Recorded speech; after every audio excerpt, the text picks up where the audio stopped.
Հայաստանից ու ամբողջ աշխարհից շարունակվում են աջակցության խոսքերն ուղղված Գագիկ Ծառուկյանին։ Շվեյցարաբնակ ճանաչված վավերագրող լուսանկարիչ իրավապաշտպան Դեմիր Սյոննեզը բացնամակ է գրել Նիկոլ Փաշինյանին։ Նա տեղեկացրել է, որ նամակն ուղարկվել է 120,000 էլեկտրոնային հասցեների, փոխանցել է արտասահմանյան բազմաթիվ հեղինակավոր լրատվամիջոցների, լրագրողական եւ մարդու իրավունքների պաշտպանությամբ զբաղվող միջազգային կազմակերպությունների։ Պարոն Ծառուկյանի առանձնատանը կատարված խուզարկության կադրերը չափազանց մտահոգիչ են եւ դժվար ընդունելի, ինչպես Հայաստանի, այնպես էլ միջազգային իրավունքի եւ մարդու իրավունքների սկզբունքների տեսանկյունից։ Դատելով այն ամենից, ինչ ես տեսել լրատվամիջոցների հրապարակած կադրերում, պարոն Ծառուկյանի նկատմամբ ցուցաբերված վերաբերմունքը կոպտորեն ոտնահարում էր մարդկային արժանապատվությունը եւ խորը մտահոգություններ առաջացնում։ Միևնույն ժամանակ ապշեցուցիչ էր այն հանգստությունն ու արժանապատիվ կեցվածքը, որ ցուցաբերեց պարոն Ծառուկյանն իր ձերբակալության ժամանակ։ Իմ կարծիքով հրապարակված կադրերում նրա ժպիտը կարելի է մեկնաբանել որպես նշան այն բանի, որ նա թույլ չտվեց իրեն պատի վախը իր դեմ ձեռնարկած քայլերի առաջ։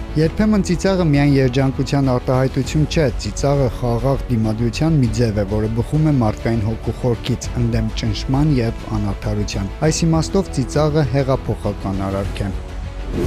Ուղերձը հղել նաև Կուբա Ֆիլմս կինոընկերության միջազգային ծրագրերի ղեկավար, կանոն ներկայացված Վերա ֆիլմի պրոդյուսեր Մարիան Վոսումեցը։ Գագիկ Ծառուկյանի աջակցությամբ էր, որ այս ֆիլմը տեղ գտավ հեղինակավոր կինոփառատոնի տաղավարում ու Հայաստանի կինոգործիչների համահայկական ասոցիացիայի հետ գործակցության շնորհիվ հասավ կան։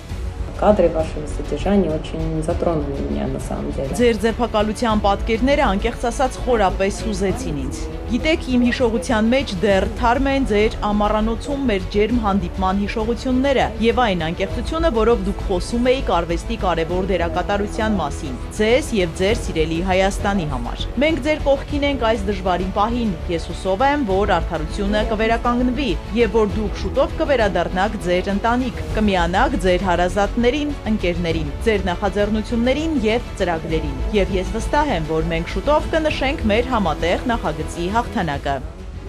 Գագիկ Ծառուկյանին ուղղված աջակցության խոսքերը տարածվում են համացանցում ամեն վայրկյան, հայտնի բլոգերներից մինչև տարբեր մարզիկներ։ Շատերն իրեն զայրույթը, սրտի խոսքը, մաղթանքը հղում են, բարերարին շուտապույտ ազատության մեջ տեսնելու սպասումով։ Այս մարդու ու հայի պաշտպանության հարցը։ Ես որպես մարդ, որպես հայ, այսօր կանգնած եմ Ծառուկյանի կողքին, մեկի կալանավորմանը ըստ պատշաճի չարձագանքեցինք, մյուսի, երրորդի, բայց արդեն էլուր այլևս լռել ուղղակի չի կարելի։ Ու երբ հարցը դառնում է մարդու, հայի, քաղաքացու նկատմամբ իրավական գործընթացի արդարության բացակայության կամ շեղման դրսևորում, ես կանգնում եմ սկզբունքի կողքը, ոչ թե հակակրանքի կամ համակրանքի։ Հայաստանի MMA ֆեդերացիան միանում է մարզաշխարհի համերաշխության նախաձեռնությանը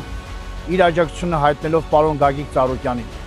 Ակնկալում ենք արդարություն եւ ազատություն պարոն Ծառուկյանին։ Հայաստանի բասկետբոլի ֆեդերացիան իր զորակցությունն ու աջակցությունն է հայտնում Հայաստանի ազգային օլիմպիական կոմիտեի նախագահ պարոն Գագիկ Ծառուկյանին։ Հայաստանի Մուայթայի ֆեդերացիան իր աջակցությունը հայտնում պարոն Գագիկ Ծառուկյանին։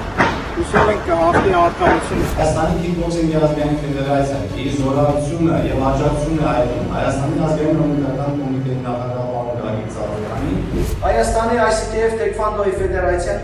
իր զորակցությունը եւ աջակցությունն է հայտնում Հայաստանի օլիմպիական կոմիտեի նախագահ պարոն Գագիկ Ծառուկյանին։ Արամ Մանուկյան, Էպիկենտրոն